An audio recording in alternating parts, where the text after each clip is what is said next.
Okay, so today we're going to have a demonstration on setting up the features of your corporate email. And as you know, when you set up these features, business communication is going to be more efficient and you will be more productive. First thing that we need to do is we need to log in. So let me do that right now. Type in your password, hit sign in.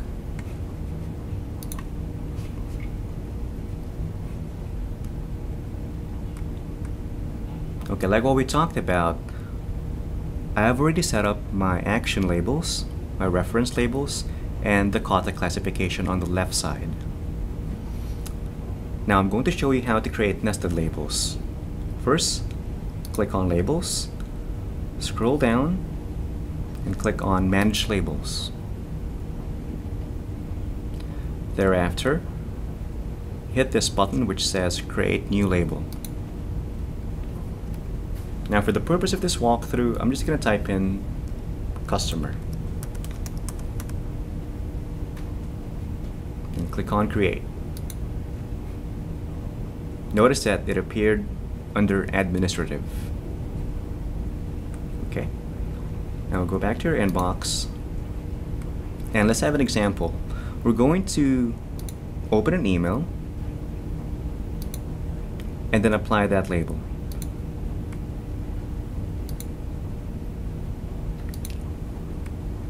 So we'll select one email from Christian Ratty. Let's select this one. Select that email by checking the box. Go to Labels. Look for the label that we just created, named Customer. Click on it, and there. You'll notice that this email already has a couple of labels, right? HR and admin label and customer. Now when you go to the customer label, that particular email is already there. Okay?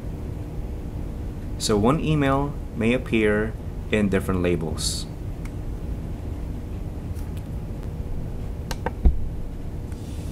Now when I open the email, you will see that they have a couple of labels on top, just underneath the title. So if you want to get rid of that, if you don't want that to be part of the customer label, then just click on remove. It's no longer there. Now let's move on to the creation of filters. If you notice this blank white field on top, you will see this link that says create a filter. Click that one. Now the purpose of filters is for you to be able to reroute the incoming messages to the different labels. It's your choice if you want to create filters. But it's advisable if you get an email message, if you constantly get an email message from this person, then you might as well apply a label so that it will automatically be labeled. Okay, so let's give it a try. For the purpose of the walkthrough, I'm going to type in the name of Christian Ratzi in the From field. Click on Next Step. Now it's going to show all the email messages that I have received from Christian. Now what I want to do is I want to click on Apply the Label, then choose the label that we created earlier, and that is Customer. You may want to click on Never Send It to Spam and skip the inbox if you don't want it to pass to your inbox. Otherwise, you can just uncheck it. Okay. You can also check Apply Filter to 80 conversations below, so that's going to be automatic. When you create the filter, all of these email messages will also have the label that says Customer. So let's do it. Create filter. Now we're done. Now, like what I've said earlier, all of the email messages from Christian already has a customer label. And all the incoming messages from Christian will also have the customer label. Okay. It's also your choice if you want to have other parameters, if you want to set the other parameters, like from the sender, obviously, to the recipient, the title of the message in the subject field has the words or doesn't have the words, or with the attachments. So it's up to you. In the walkthrough that we did, I just used the From field and I typed in the name of Christian. So you can explore on your own. Okay. Now we're going to enable the nested labels. Nested labels are the sub-labels of your main labels. If you're going to compare it to Outlook, it's a subfolder of the main folder, but we don't use folders on Gmail, we use labels. Alright, so for my content classification here, when you collapse the labels, you'll see the nested labels. Alright, so for example, under operations you have 4 nested labels, and I'll show you how it's done. Let me just finish this one. Alright, now just click on settings, click on labs, and it's right there. It's already enabled, but by default it's disabled. So when you see disable, just hit the radio button that says enable and then scroll down until you see save changes. I didn't really make a change, but when you do it, then you hit save changes when the change has been detected. Alright, now when it's done, it's going to allow you to create nested labels. So let's go back to the creation of a new label. You go to manage labels. Alright, click on create new label. So what we're going to do is we're going to type the main label here, which is customer, the one that we created earlier. Put a /, make sure that you spell that one correctly. Put a / and then think of a name that's going to be under customer. So let's just say, for this example, let's use French team. Okay, so there will be a sub-label under the main label customer. So when you hit create, you'll notice that you can collapse customer, and then you will see a French team here, a nested label under customer. Now similarly, you can use that to apply a label. You can select an email and select customer and then French team. Let's have one example. Let's say this email from Christian again. I'm going to label this one. So click labels and select this email. Go to labels. You notice that 2 labels have been applied already.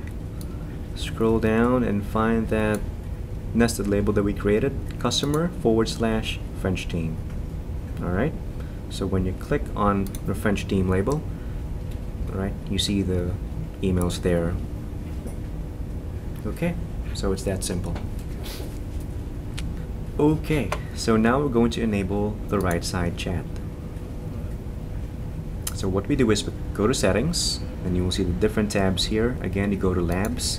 When you click on labs, that's where you find the experimental features of Gmail. Okay, so we went to this page already earlier. We clicked on enable labs. Now let's move on to enabling right side chat. Okay, now in my email it's already enabled, but by default it's disabled. It's on the left. So what you want to do is you want to click on enable and then save changes. It's grayed out because I didn't make any change, but just hit save changes when the change has been detected, and then when you go back it will be transferred from left to right. You're probably wondering why I asked you to transfer the chat box from the left to the right. First, because I told you so. I'm just kidding. But most importantly, you transfer the chat box from the left to the right so that it's easier for you to access it. Notice if you have a lot of nested labels on the left side, you still have to scroll down. But here it's already visible. It's on the right. So that is the purpose of transferring it to the right side. Alright? One more thing that you have to remember, when you're going on vacation, you need to set the vacation responder. Otherwise, when people send you an email and they don't get a response, they might feel that you're just ignoring them, but you're actually on leave. So you don't want that to happen. You don't want them to feel that you're just ignoring them. So we're going to set the vacation responder. How do we do that? Let's go to settings again. Scroll down. There. Just before you reach the end, you will see the vacation responder. Right now it's turned off, but when you're going to have a long vacation, let's say a 1-week vacation, then that's what you want to do. Set the date. Say first day is today. Let's say first day is Monday. Just set the start date, the end date, put the subject and the message. I'll be out for a couple of weeks. If you have any urgent concerns, contact this person. Another important feature of our Gmail is a calendar. Click on calendar, and this will give you an idea of your schedule and your office mate's schedule. See, I've already set mine for the rest of the week. Alright, you notice that the ones in dark blue, that's my schedule. Now when I click on Christian's email address here on the left side, I will also have access to his calendar. Now I know which particular part of the day is he free to have a meeting with me. So that is the main purpose of accessing your office mate's calendar. It's not really that you want to spy on them and see what they're doing. You just want to see the best time for them to have a meeting with you, or just for you to be aware of what they're working on at that time. Now, how do you add a coworker's calendar? On the left side under calendar, just type in your office mate's email address. For example, I'm going to type in JM's email address. I'm going to send a request that I'd be able to access his calendar. Now, once that he has agreed, I can check his calendar already by selecting his email address here, and a caller will be assigned.